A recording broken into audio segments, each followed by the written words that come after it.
जीवन ने मुझ पर खेला एक ऐसा खेल जिसे मैं कभी समझ नहीं पाया। नमस्ते, मेरा नाम साक्षी है। मैं 35 साल की हूँ। मेरी जिंदगी लगभग पूरी तरह से पटरी पर थी। एक खुशहाल शादी, करियर और एक प्रेमपूर्ण परिवार। मुझे लगता था कि सब कुछ ठीक चल रहा है, जब तक कि एक दिन सब कुछ अचानक बदल गया। ये कहानी है उस मोड़ की जिसने मेरी दुनिया को उलट-पुलट कर दिया। मैं हरियाणा के एक छोटे से शहर करनाल में पली बड़ी हूँ। पढ़ाई पूरी करने के बाद मैं दिल्ली में एक मार्केटिंग कंपनी में काम करती थी। वहाँ मैंने अमित से शादी की, जो मुझसे 8 साल बड़ा था। अमित की उम्र 35 और मेरी 23 थी। उम्र का फर्क हमारे प्यार में कभी मायने नहीं रखता था।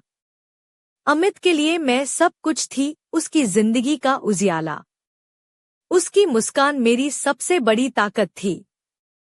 हमारी शादी करनाल में एक छोटे से हॉल में हुई थी, जहां हमारे करीबी रिश्तेदार और कुछ दोस्त ही मौजूद थे।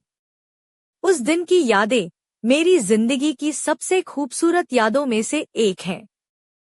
अमित की आंखों में वो चमक थी जो सिर्फ सच्चे प्यार में होती है। मैंने सफेद साड़ी पहनी थी, जिसमें मैं राजकुमारी सी लग रही थी, और अमित मुझे देखते ही नहीं थक रहा था। उस दिन के बाद मेरी खुशियों का ठिकाना नहीं था।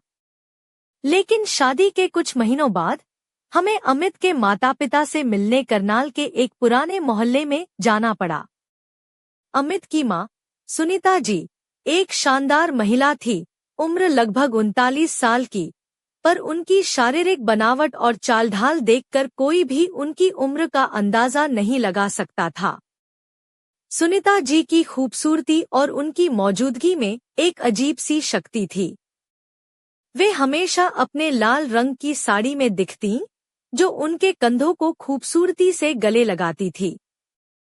उनकी सुनहरी बालों की लटें हमेशा एकदम संवरती हुई रहती थी, जो उनके व्यक्तित्व को और भी आकर्षक बनाती थी। उनकी आवाज में एक गहराई थी, जो किसी भी कमरे को पूरी तरह से काबू में कर लेती थी। जब वे बोलतीं, तो हर कोई चुप हो जाता था, और उनकी बातें मानो दिल तक उतर जाती थीं। मैं उस दिन पहली बार महसूस कर पाई कि सुनीता जी सिर्फ एक मां नहीं, बल्कि एक ऐसी महिला है जो अपनी छवि और प्रभाव से सबको अपनी ओर खींचती है। उनका पति, अमित के पिता, मधुकर जी, एक शांत और गंभीर व्यक्ति थे, जो ज्यादातर किताबों में डूबे रहते थे। वे अमित के परिवार की छाया की तरह थे, जो हमेशा वहां मौजूद रहते थे, पर ज्यादा बोलते नहीं थे।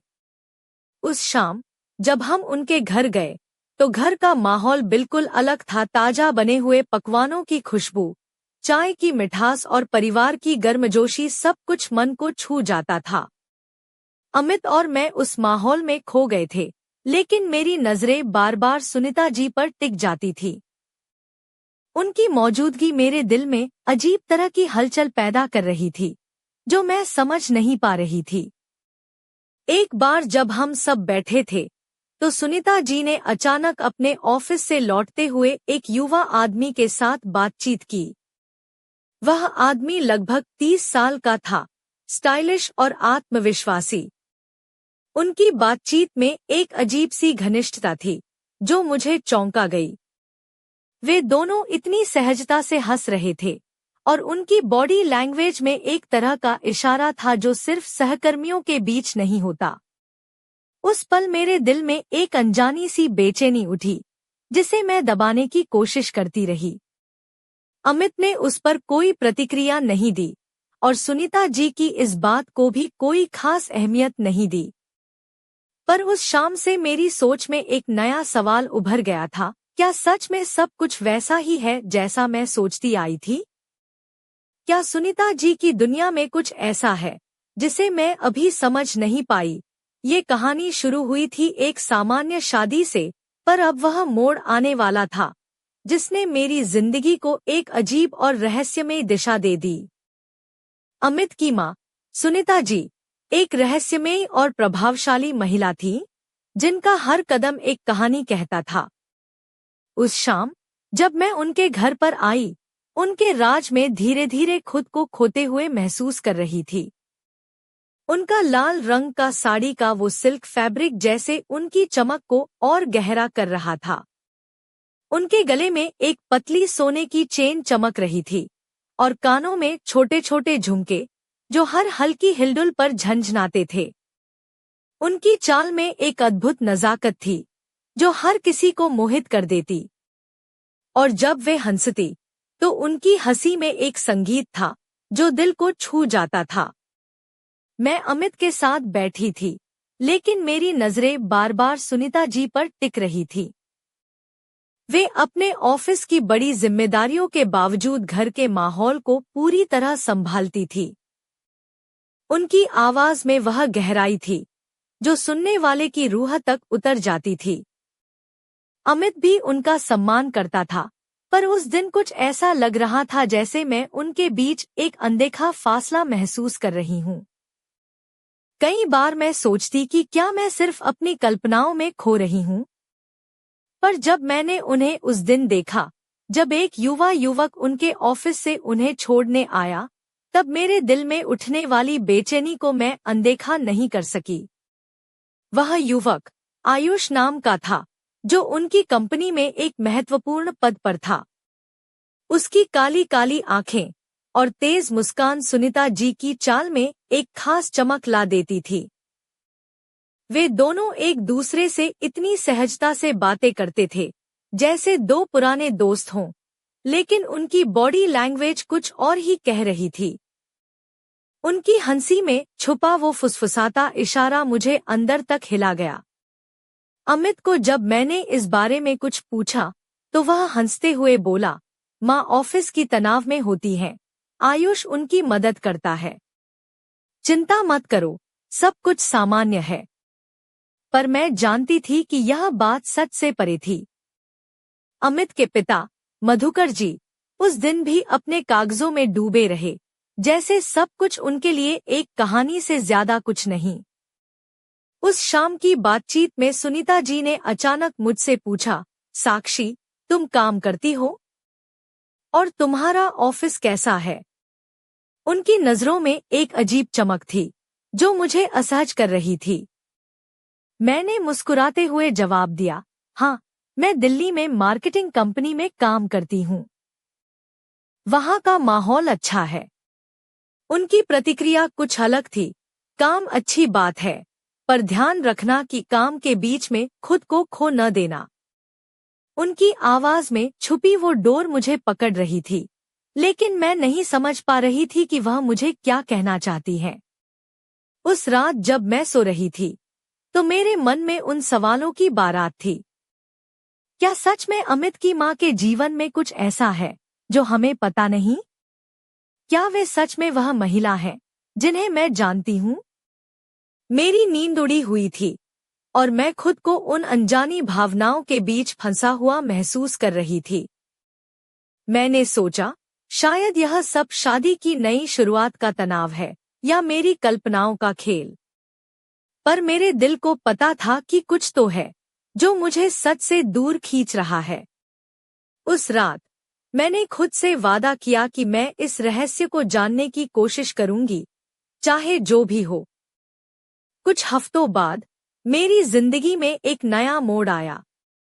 अमित की कंपनी में आर्थिक मंदी के कारण छंटनी हो रही थी और वह भी इस लिस्ट में था। यह खबर हमारे लिए एक बड़ा झटका था। हम दोनों के लिए यह अनिश्चितता का समय था, पर सुनीता जी ने इस मुश्किल घड़ी में एक उम्मीद की किरण दिखाई। उन्होंने कहा, अमित, तुम्हें चिंता करने की जरूरत नहीं है। मेरी कंपनी में एक पद खाली है। मैं तुम्हारे लिए जगह बनाऊंगी।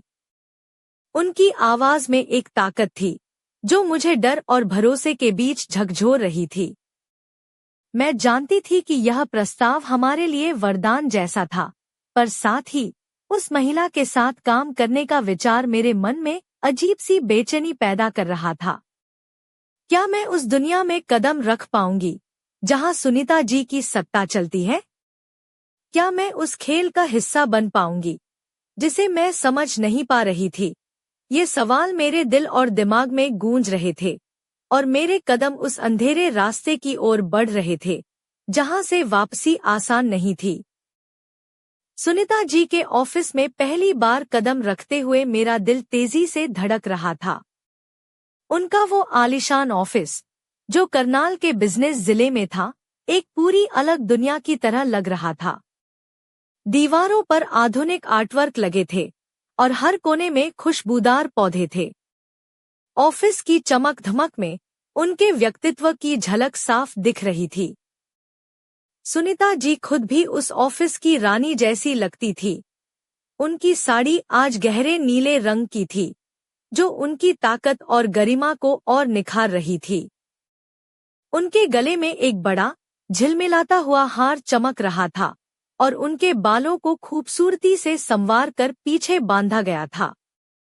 उनका हर कदम आत्मविश्वास से भरा था और उनकी आवाज में वह गहराई अभी भी बनी हुई थी जो पूरे ऑफिस को एक अनोखा माहौल देती थी। जब वे अंदर आईं, तो कर्मचारियों ने अपने काम से एक पल के लिए ध्यान हटाकर उन्हें सम्मान से देखा। उनकी मौजूदगी जैसे पूरे ऑफिस को मंत्रमुग्ध कर देती थी। मुझे तुरंत समझ आ गया कि यहाँ काम करना किसी चुनौती से कम नहीं होगा। अमित को इस माहौल में देखकर मेरा दिल भारी हो गया, क्योंकि मैं जानती थी कि वह इस ताकतवर महिला के अधीन काम करेगा। मैं खुद को तैयार कर रही थी कि इस नए अध्याय में क्या क्या होने वाला है। पहले कुछ हफ्ते सामान्य से गुजरे। कर्मचारियों की अधिकांश संख्या महिलाएं थीं, जिनकी उम्र 20 से 45 के बीच थी। वे सभी सुनीता जी का सम्मान करती थीं, पर उनमें एक तरह का डर भी था, जो उनकी कठोरता से जुड़ा था। वे ऑफिस में हमेशा व्यवस्थित, तेज और काम के प्रति समर्पित नजर आती थीं, पर उनके विषय में अफवाहें भी थीं। धीरे धीरे मैंने जाना कि वे ऑफिस की पूरी नीति और दिशा तय करती हैं और उनकी एक हुक्म मात्र से सब कुछ बदल सकता है। एक दिन काम खत्म होने के बाद सुनीता जी ने मुझे अपने कक्ष में बुलाया। उनका कक्ष ऑफिस के सबसे बड़े हिस्से में था, जहां से पूरे क्षेत्र का नजारा साफ दिखता था। वे गहरे लाल रंग की कुर्सी पर बैठी थी और उनकी आंखों में एक अजीब सी चमक थी। साक्षी, उन्होंने कहा, तुम्हें यहाँ कुछ सीखना होगा, लेकिन सबसे जरूरी है कि अपनी जगह समझो। उनकी बातों में न सिर्फ अनुभव था, बल्कि एक अनदेखी चेतावनी भी। उस दिन से मेरी जिंदगी में एक नया तनाव आ गया। मैं उनके काम, उनकी ताकत और उनकी दुनिया के बीच फंसी हुई थी। कुछ हफ्तों बाद मैंने ऑफिस में एक और बदलाव महसूस किया। एक नया कर्मचारी आया, जिसका नाम रोहित था। वह लगभग 42 साल का, लंबा, मजबूत कदकाठी का और आत्मविश्वास से भरा हुआ व्यक्ति था। उसकी उपस्थिति ही ऑफिस में एक अलग ऊर्जा भर देती थी। रोहित की आवाज गहरी और प्रभावशाली थी, और जब वह सुनीता जी के साथ बात करता, तो उनके बीच की बॉडी लैंग्वेज कुछ ऐसी होती, जो केवल कामकाजी नहीं लगती थी। महिलाएं, जिनके चेहरे पर पहले सम्मान था, अब उनके बारे में कुछ बातें फुसफुसा रही थी। एक दिन मैं एक कॉन्फ्रेंस रूम के पास से गुजर रही थी, तब मैंने उनकी हंसी सुनी। वह गंभीर और कठोर नहीं, बल्कि नरम और कहीं-कहीं खिलखिलाती हुई थी। यह मेरे लिए एक नई और चौंकाने वाली बात थी, क्योंकि मैं सुनीता जी को हमेशा सख्त और नियंत्रित ही जानती थी। उस दिन मेरी जिज्ञासा ने मुझे रोहित के और करीब जाने को मजबूर किया। क्या वे दोनों सिर्फ सहकर्मी हैं? या उनके बीच कुछ और भी है, जो मैं समझ नहीं पा रही हूँ? मुझे इस सवाल का जवाब चाहिए था, पर जवाब ढूंढना आसान नहीं था। रात के समय ऑफिस में, जब सभी चले गए, तो मैं अचानक अपनी कुर्सी पर बैठी सुनीता जी के कक्ष की तरफ देख रही थी। दरवाजा थोड़ा खुला था और अंदर से हंसी की आवाज आ रही थी। मैं समझ गई कि जो कुछ भी हो रहा है वह बहुत गहरा और जटिल है। मेरे मन में डर और उत्सुकता ने जगह बना ली थी। क्या मैं इस रहस्य के बीच फंसी हुई हूँ? क्या यह सब मेरी जिंदगी को बदल देगा? मैं खुद से पूछती रही, साक्षी, क्या तुम तैयार हो उस सच का सामना करने के लिए जो तुम्हारे सामने छुपा है? मेरे दिल में एक तूफान उठ रहा था और मैं जानती थी कि यह कहानी अभी शुरू ही हुई है। सुनीता जी के ऑफिस में काम करते हुए मेरी जिंदगी धीरे धीरे एक अजीब मोड़ पर आ गई थी। उनकी हुकूमत में हर कोई चुपचाप चलता था, पर उनकी मौजूदगी में मैं खुद को कभी कभी खोया हुआ महसूस करती। उनकी हर बात में वह ताकत थी जो मुझे आकर्षित भी करती और डराती भी। एक शाम ऑफिस के काम खत्म होने के बाद मैं अपनी डेस्क पर कुछ दस्तावेजों को देख रही थी कि अचानक सुनीता जी के कक्ष का दरवाजा खुला और वे बाहर निकलीं। उनके साथ रोहित भी था। रोहित ने उनकी ओर एक हल्की मुस्कान दिखाई और सुनीता जी ने अपनी साड़ी की लहराती लहर के साथ ऑफिस की दीवारों को छूते हुए चलना शुरू किया। उनकी चाल में वह आत्मविश्वास और गरिमा थी जो हर किसी को अपनी ओर खींचती। मैंने उन्हें दूर से देखा तो महसूस हुआ कि उनके बीच की बॉडी लैंग्वेज कुछ अलग ही थी। वे साथ में बातें कर रहे थे, पर उनकी बातचीत में वो गहराई और सहजता थी जो सिर्फ काम के लिए नहीं होती। उस वक्त मेरे दिल में एक अजीब सी बेचैनी उठी जिसे मैं छुपाने की कोशिश कर रही थी। कुछ दिनों बाद मैंने ऑफिस की कॉफी ब्रेक रूम में कुछ बातें सुनी। कुछ सहकर्मी फुसफुसा रही थी कि सुनीता जी और रोहित के बीच सिर्फ कामकाजी रिश्ते नहीं हैं, बल्कि कुछ और भी है। वे दोनों अक्सर देर रात तक ऑफिस में साथ रहते और उनकी हंसी कभी कभी ऑफिस के बाकी हिस्सों तक सुनाई देती। मैं इस खबर से चौंक गई, पर साथ ही एक अजीब आकर्षण ने मुझे उनके बारे में ज्यादा जानने को मजबूर कर दिया। क्या यह सच हो सकता है? क्या सुनीता जी, जो अमित की मां है, उनके जीवन में ऐसे राज छुपे हैं जिन्हें मैं समझ नहीं पा रही हूँ? एक रात ऑफिस के बंद होने के बाद मैं अपनी कार की तरफ जा रही थी। तभी मैंने देखा कि सुनीता जी ऑफिस के बाहर खड़ी हैं। उनकी साड़ी की लाल चमक धीरे धीरे मद्धम हो रही थी और उनकी आंखों में एक अलग ही चमक थी। उनके साथ रोहित भी था जो एक स्टाइलिश ब्लैक सूट में था। वे दोनों बातचीत कर रहे थे और उनका हंसना उस ठंडी हवा में मीठा संगीत जैसा लग रहा था। मैंने अपनी जगह से हिलने की हिम्मत नहीं जुटाई। उनकी बातचीत में एक इशारे की गर्माहट थी जो मेरे दिल को तेजी से धड़काने लगी। वे इतने करीब थे कि उनकी बातें और हंसी मेरे कानों तक पहुंच रही थी। एक पल के लिए वे दोनों मेरी तरफ देखे, लेकिन मैंने अपनी नजरें झुका ली। घर लौटते हुए मैं खुद से सवाल करती रही कि क्या मुझे सचेत होना चाहिए या यह सब मेरी कल्पना का हिस्सा है। क्या अमित को पता है? और सबसे बड़ा सवाल, क्या मैं इस रहस्य की गहराई में उतरने के लिए तैयार हूँ? मेरे मन में उठ रहे भावों और सवालों का कोई जवाब नहीं था। मैं उलझन में थी, पर एक बात स्पष्ट थी, मेरी जिंदगी अब पहले जैसी नहीं रह सकती। आगे क्या होगा? क्या मैं इस रहस्य को उजागर कर पाऊंगी या यह रहस्य मेरी खुशी को चीर कर रख देगा? ये सवाल मेरे दिल और दिमाग पर ऐसे छाए हुए थे जैसे किसी तूफान की बारिश। मेरी कहानी अभी शुरू हुई है और इसका अंत कहीं दूर नहीं। उस रात जब ऑफिस से लौट रही थी, मेरी सोच में एक तूफान मचा हुआ था। सुनीता जी और रोहित की बातचीत की वह मधुर गूंज मेरे कानों में अभी भी बज रही थी। मैं जानती थी कि यह सिर्फ ऑफिस की बातें नहीं थी, बल्कि कुछ और जो मेरे समझ से परे था। अमित की मां, जो मेरी जिंदगी की सबसे करीबी महिला थी, उनकी दुनिया में छुपे इस राज ने मुझे भीतर तक हिला दिया था। अगले कुछ दिनों में मैं खुद को संभालने की कोशिश कर रही थी, पर हर बार ऑफिस में जब सुनीता जी की उपस्थिति मेरे आसपास होती तो मेरा दिल तेजी से धड़कने लगता।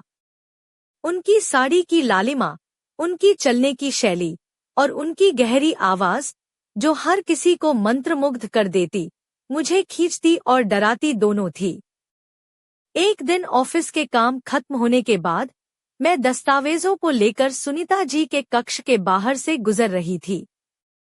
अचानक दरवाजा थोड़ा खुला और अंदर से एक मध्यम हंसी की आवाज आई। मेरी जिज्ञासा ने मुझे रोक दिया। मैंने धीरे से दरवाजा धकेला और झांका। अंदर सुनीता जी और रोहित थे।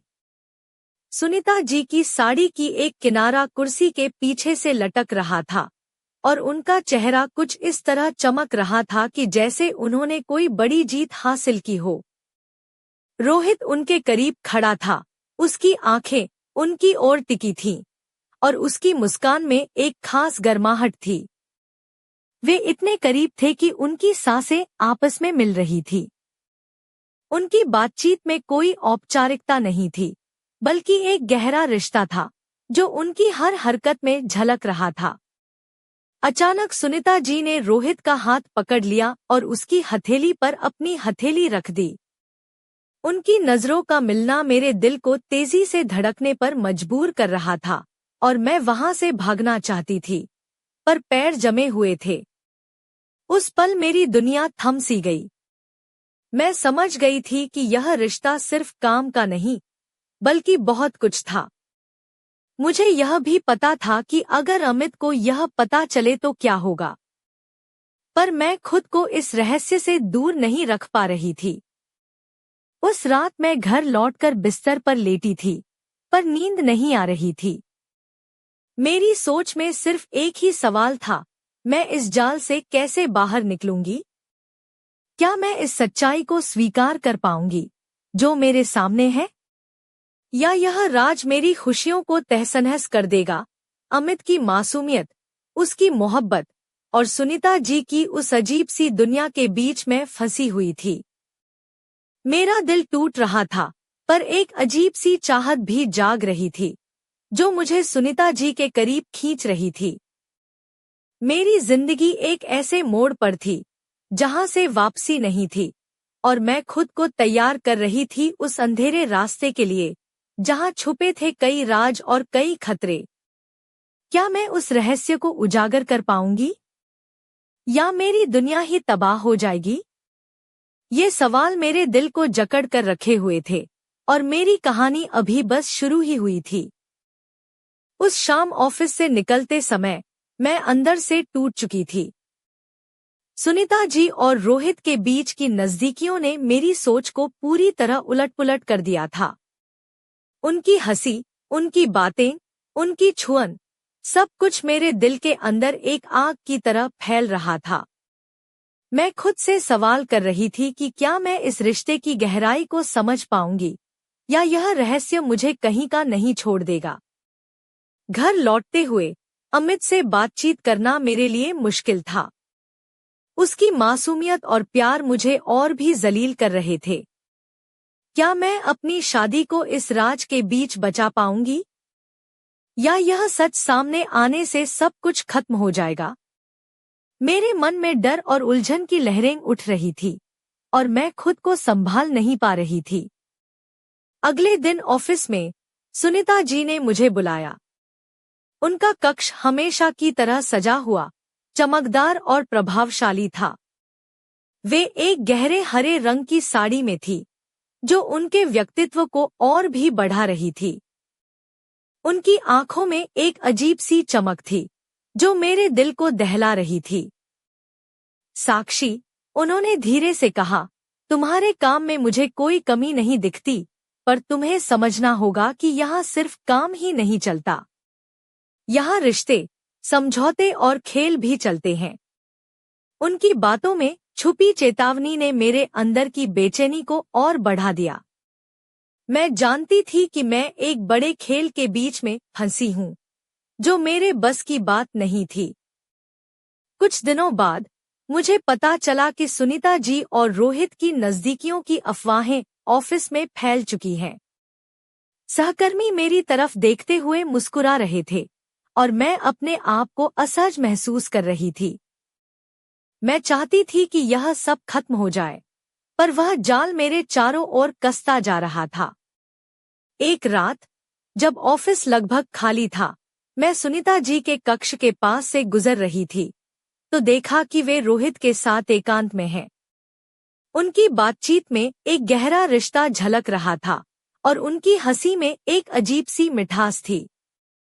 मैं वहां से चुपचाप दूर हो गई, पर उन पलों ने मेरी नींद छीन ली। मेरी जिंदगी का सबसे बड़ा संघर्ष शुरू हो चुका था। प्यार, विश्वास और धोखे के बीच मैं फंसी थी। अमित की मासूमियत और सुनीता जी की शक्ति ने मुझे एक अजीब जाल में फंसा दिया था, जिससे निकल पाना आसान नहीं था। अब मैं खुद से पूछ रही थी, क्या मैं इस जाल से बाहर निकल पाऊंगी? या यह रहस्य मेरी जिंदगी को हमेशा के लिए बदल देगा? ये सवाल मेरे दिल और दिमाग पर भारी थे, और मेरी कहानी का अगला अध्याय यही तय करेगा कि मैं किस राह पर चलूंगी। उस शाम जब ऑफिस की हल्की रोशनी धीरे धीरे बुझ रही थी, मैं अपने डेस्क पर बैठी सोचों में डूबी थी। सुनीता जी की मौजूदगी हर वक्त मेरे मन को बेचैन कर रही थी। उनकी आवाज, उनकी चाल, उनकी आंखों में छुपी वो अनकही बातें, सब कुछ मेरे दिल में गहरे उतर रही थी। ऑफिस में काम करते हुए भी मैं खुद को उनके प्रभाव से बचा नहीं पा रही थी। तभी अचानक दरवाजा खुला और सुनीता जी अंदर आईं। वे आज लाल रंग की साड़ी में थी, जिसके कंधे पर सुनहरी कढ़ाई उनकी गरिमा को और बढ़ा रही थी। उनके बाल खूबसूरती से पीछे जड़े थे और उनके चेहरे पर एक रहस्यमय मुस्कान थी, जो मेरे दिल की धड़कनें बढ़ा रही थी। वे मेरे पास आईं और उनकी नजरों ने मुझे घूरा, मानो मेरे दिल की गहराई तक उतरना चाहती हों। साक्षी, उन्होंने धीमे स्वर में कहा, तुम्हें समझना होगा कि यहाँ जो कुछ भी होता है, वह सिर्फ काम नहीं होता। रिश्ते, सत्ता और नियंत्रण के खेल चलते हैं, और तुम्हें इस खेल का हिस्सा बनना होगा। उनके शब्द मेरे लिए चेतावनी भी थे और चुनौती भी। मैं समझ गई थी कि अब मेरी जिंदगी में कुछ भी पहले जैसा नहीं रहेगा। जहां अमित और मेरा प्यार एक कोने में था, वहीं सुनीता जी की दुनिया ने मुझे एक ऐसे जाल में फंसा दिया था, जिससे बाहर निकलना आसान नहीं था। कुछ दिन बाद ऑफिस की अफवाहें तेज हो गई। सुनीता जी और रोहित के बीच की नजदीकियां अब छुपी नहीं थी। सहकर्मी मेरी ओर देखते हुए मुस्कुराते और मैं असहज महसूस करती, पर मैं जानती थी कि मैं अब पीछे नहीं हट सकती। एक रात, जब ऑफिस खाली हो चुका था, मैं सुनीता जी के कक्ष के बाहर से गुजर रही थी। दरवाजा थोड़ा खुला था और अंदर से उनकी और रोहित की बातचीत की मधुर आवाज आ रही थी। उनकी हंसी में एक अजीब सी मिठास थी, जो मेरे दिल को चुभ रही थी। मैं चुपचाप वहां से दूर हो गई, पर वह दृश्य मेरे दिमाग से निकल नहीं रहा था। मेरी जिंदगी अब एक द्वंद्व में बदल चुकी थी, प्यार और विश्वास के बीच, सच और धोखे के बीच। अमित की मासूमियत और सुनीता जी की शक्ति ने मुझे उलझन में डाल दिया था। मैं खुद से सवाल करती, क्या मैं इस जाल से बाहर निकल पाऊंगी? या यह रहस्य मेरी दुनिया को हमेशा के लिए बदल देगा? मेरी कहानी का अगला अध्याय यहीं से शुरू होता है, जहां हर फैसला मेरी तकदीर बदल सकता है। मैं तैयार हूं उस सच का सामना करने के लिए, जो मुझे कहीं ले जाएगा, शायद उजाले में, शायद अंधेरे में। उस रात ऑफिस की खिड़की से बाहर देख रही थी, जब शहर की रोशनी धीरे धीरे बुझ रही थी। ठंडी हवा के झोंकों के बीच मेरे मन में उठ रही बेचैनी की लहरें मुझे कहीं दूर ले जा रही थी। सुनीता जी की छवि मेरे सामने बार बार उभर रही थी, उनकी लाल साड़ी की चमक, गहरी आवाज और वह नजर जो हर बार मुझे घूरती थी, जैसे मेरी आत्मा को पढ़ रही हो। अमित की मासूमियत और हमारी शादी की खुशियां अब जैसे किसी परछाई की तरह दूर हो गई थी। मैं खुद को उस खुमारी में पाती थी जो सुनीता जी की मौजूदगी से आती थी, एक ऐसा जादू जो मेरी रूह को जकड़ रहा था। ऑफिस में उनके साथ बिताए हर पल ने मेरे दिल में अजीब सी खलिश छोड़ दी थी। एक दिन जब ऑफिस में काम खत्म हो रहा था, सुनीता जी ने मुझे अपने कमरे में बुलाया।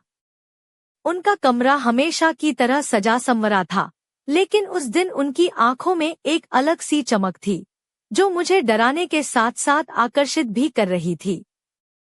वे मेरे सामने आईं और उनकी गहरी आवाज में धीरे से बोली, साक्षी, तुम इस दुनिया को समझो जहां काम से बढ़कर सत्ता और भावनाएं होती हैं। यहां तुम्हें अपनी जगह बनानी होगी, चाहे जो भी हो। उनकी बातें मेरे दिल को हिला रही थी। मैं जानती थी कि अब मेरी जिंदगी एक नए मोड़ पर है, जहां सही और गलत की सीमाएं धुंधली हो जाएंगी। उस दिन से मेरी सोच में एक उलझन ने जगह बना ली थी। क्या मैं उस जाल से बाहर निकल पाऊंगी या उसमें और गहराई से फंस जाऊंगी? कुछ दिनों बाद ऑफिस में अफवाहें तेज हो गईं। सुनीता जी और रोहित के बीच की नजदीकियां अब छुपी नहीं थी। सहकर्मियों की बातें, उनकी फुसफुसाहटें और मेरी तरफ इशारे मुझे इस जाल की गहराई का एहसास दिला रहे थे। मैं खुद को असहज महसूस कर रही थी, लेकिन कहीं ना कहीं उस रहस्य ने मुझे और करीब खींच लिया था। एक रात ऑफिस के बाहर मैं सुनीता जी को रोहित के साथ देख रही थी। उनकी हंसी, उनकी बातें और उनका वह नजदीकी रिश्ता मेरे दिल में एक आग लगा रहा था। वे दोनों इतने सहज और करीब थे कि उनकी बॉडी लैंग्वेज खुद ही सब कुछ बता रही थी। मैं उस पल को देखकर चुपचाप वहां से दूर हो गई, पर वह दृश्य मेरी आंखों के सामने बार बार घूम रहा था।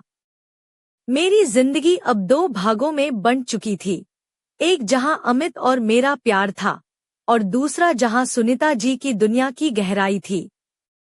मैं खुद से सवाल करती रही कि क्या मैं इस रहस्य की परतें खोल पाऊंगी या यह मुझे कहीं का नहीं छोड़ देगा। मेरी कहानी की राहें अब अनिश्चित थीं, लेकिन एक बात तय थी, मैं इस जाल से बाहर निकलने के लिए तैयार थी, चाहे इसके लिए मुझे कितना भी संघर्ष करना पड़े। उस रात की खामोशी मेरे दिल की बेचैनी को और बढ़ा रही थी। ऑफिस के बाहर ठंडी हवा में सुनीता जी और रोहित की बातचीत की गूंज मेरे कानों में गूंज रही थी। उनकी हंसी में जो मिठास थी, वह मेरी आत्मा को चुभ रही थी और मैं उस रहस्य के बीच फंसी हुई थी, जिसे समझना मेरे बस की बात नहीं थी। घर लौटते हुए अमित की मासूमियत और हमारी शादी की खुशियां मेरे मन में घुलती जा रही थी, पर सुनीता जी की मौजूदगी की छाया हर जगह मेरे साथ थी। मैं खुद को इस जाल से बाहर निकालने की कोशिश कर रही थी, लेकिन हर कदम पर वह मुझे और गहराई में खींच रही थी। अगले दिन ऑफिस में सुनीता जी ने मुझे अपने कक्ष में बुलाया।